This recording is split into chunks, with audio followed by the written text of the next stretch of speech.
عودة لكم مشاهدينا ومع ضيفنا من الجالية العراقية للحديث عن إخواننا العراقيين الموجودين في تركيا، وهو الدكتور خليل حمداني عضو المكتب التنفيذي لاتحاد الأكاديميين العرب في تركيا. يسعد صباحك وأهلا وسهلا فيك. أهلا، يسعد صباحك، شكرا جزيلا. كيف إن شاء الله كانت الطريق سهلة؟ الحمد لله. بارك الله فيكم. تسلم دكتور. طيب خلينا نتحدث ونبدأ بالجالية العراقية في تركيا. قديش تقدر نسبتهم؟ وين أماكن تواجدهم؟ يعني لحتى أي شخص عراقي يعني بحب يتعرف أكثر على إخوانه العراقيين، حتى إذا إحنا حابين إنه نتعرف أكثر.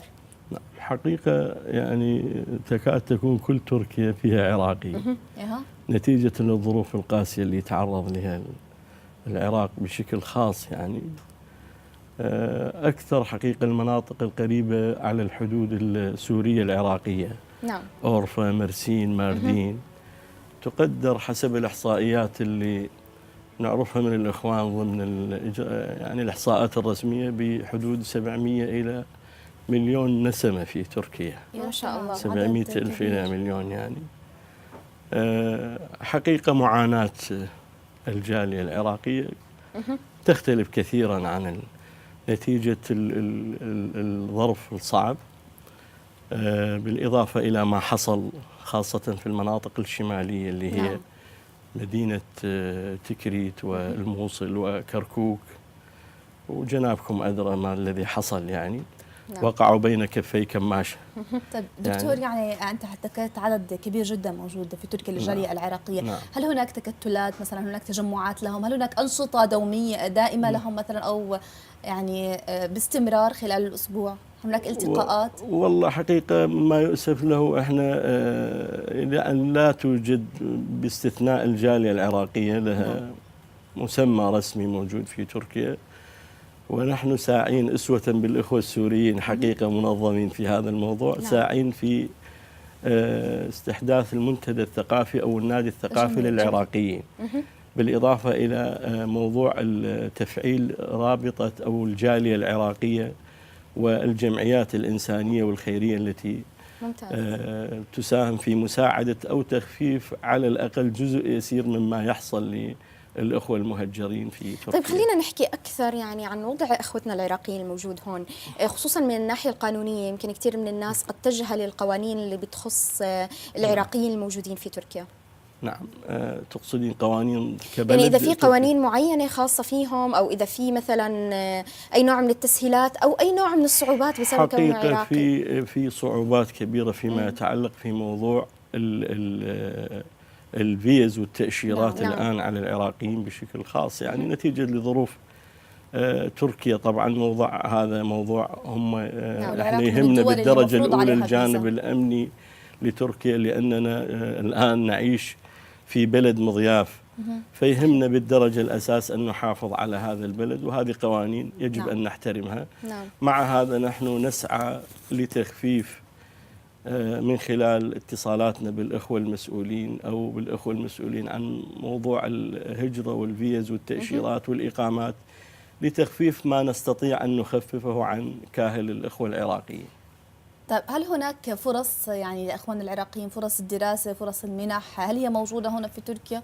نعم، نحن ساعين حقيقة الآن لتأسيس، وأنا واحد من وأعتقد يعني إذا الله يسر أن ساعي لتأسيس جامعة عربية اسمها جامعة الأمة للعلوم والتكنولوجيا، والآن على الإنترنت الموقع أطلق.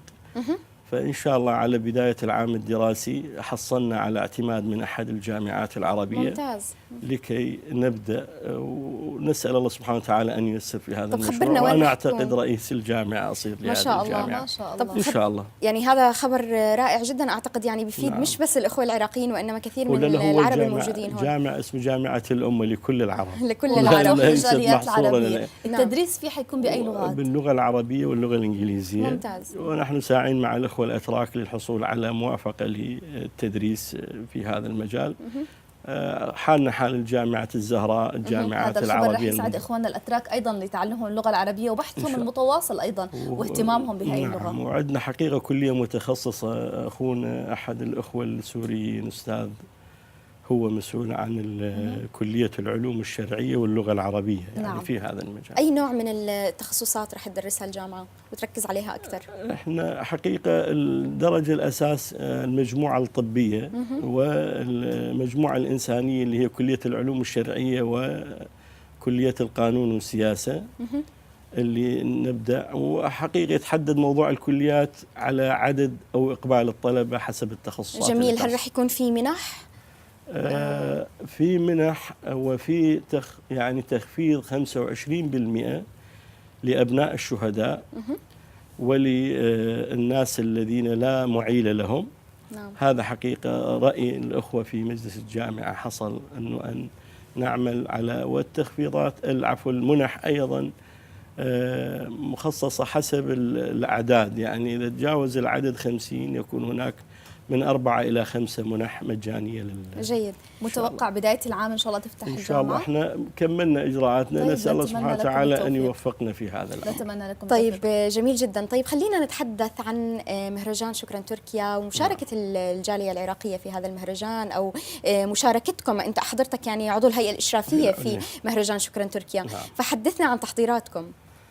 حقيقة هذه الفكرة يعني نعدها وحدة مصغرة للجالية العربية في تركيا، وهي جزء من رد الجميل لهذا الشعب المضياف الكريم شعبا ورئيسا وحكومة، قياسا لما نعانيه كجاليات عربية حتى في البلدان العربية من معاناة في موضوع التأشيرة والدخول والإقامة. الذي حصل في تركيا عكس تماما، لم نسأل ولم يعني رأينا شعب بكل معنى الكلمة، شعب يمتلك قمة من الإنسانية، قمة في احترامه لحقوق الإنسان. شكرا لتركيا لموقفها مع قضايا الأمة العربية والإسلامية، شكرا للرئيس التركي لوقوفه الصامد على الحق أو مع الحق دائما وقوله لكلمة الحق. هي لمسة وفاء جميلة. حدثنا عن الجالية العراقية بالتحديد وعن الفعاليات، وما هي أبرز الأمور التراثية اللي حابة الجالية العراقية إبرازها في هذا المهرجان؟ حقيقة الجالية العراقية لها برنامج متكامل يشمل التراث العراقي بالإضافة إلى بعض الأنشطة التي تساهم في تقديم من خلال المسرح أو من خلال لتقديم شكر لتركيا لشعب تركيا.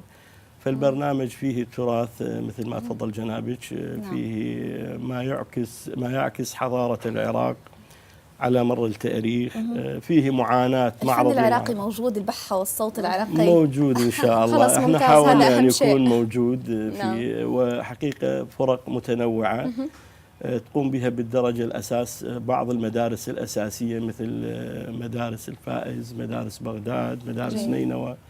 يعني احنا حقيقة عولنا على الشباب في هذا الموضوع ولهم تفاعل مفرح حقيقة في هذا. طيب دكتور، يعني لحتى الجالية العراقية في تركيا والمشاهدين يعرفوا متى ما يتوجهوا، ايش الفقرات الموجودة؟ هل فيك تفصلنا شوي اليوم الأول شو راح تقدم الجالية وثاني يوم وثالث يوم؟ احنا حقيقة البرنامج مركزي يعني موزع حسب كل جالية. يبدأ طبعا المهرجان من يوم الجمعة الساعة 4 عصرا إن شاء الله، هذا الافتتاح.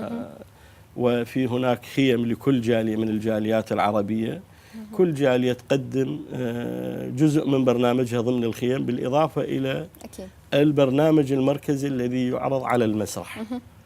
طب بالنسبة للجالية العراقية نعم، يعني شو الشيء اللي راح تقدمه أول يوم وثاني يوم وثالث يوم؟